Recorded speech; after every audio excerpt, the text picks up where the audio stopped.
Here we go. So take me back to the summer when together we were one. That's beautiful. Back to the summer where the fortunes of the field. Take me back to the summer when together we were one.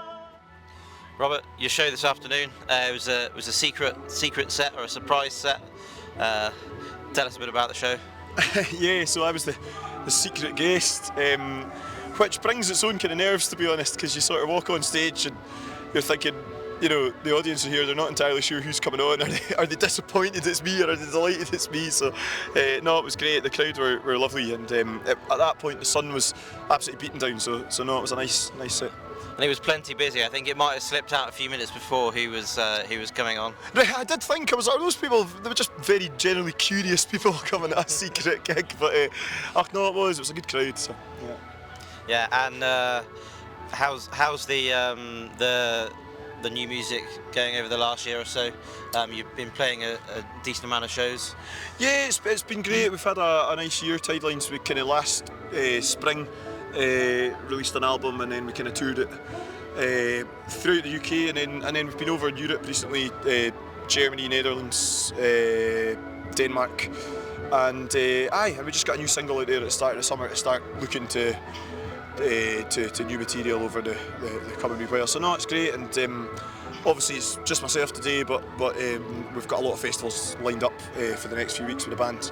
Yeah, you're looking forward to quite a busy summer festival-wise. Absolutely, yeah, and a lot of them here in Scotland as well, which is good. We're going over to the Islands and doing your TMF, CDF, and those kind of festivals as well. The Royal Highland Show in Edinburgh in a couple of weeks' time, so yeah, it's good. And it's a great lineup here at the Reading this weekend as well. Oh yeah. In Glasgow, the trad scene and the music scene in Scotland is thriving at the moment.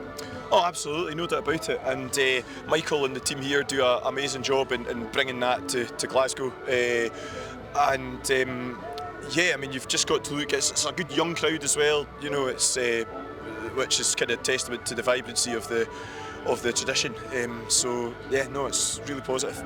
And you were talking on stage a bit about where some of the inspiration for your music comes from up in the Highlands. Yeah.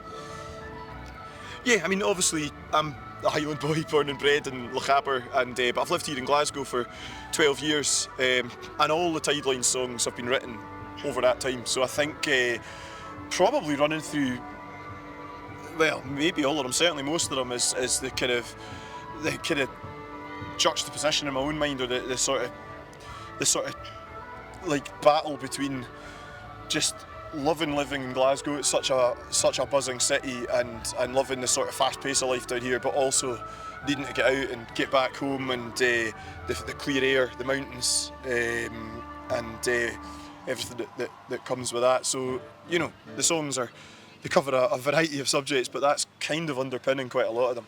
Yeah, and which of the other artists that you've been looking forward to most over the weekend, or which ones have been your favourite so far? Yeah, well, unfortunately I couldn't be here yesterday, so I came along today. Claire Hastings was absolutely phenomenal earlier on. A big fan of Claire. Caught the end of Croft number 5. I had the place absolutely bouncing over there, rolling back the years, and I'm looking forward to the Manran guys later on. Great friends with the whole Manran team, so yeah, looking forward to catching them later as well. That's great. Thanks a lot for talking to us. Enjoy the rest of the evening. No worries. Cheers. Cheers. I think you can do one louder, Glasgow. Cause that's the one. I wanna feel the breeze of the Hebrides and the far side of the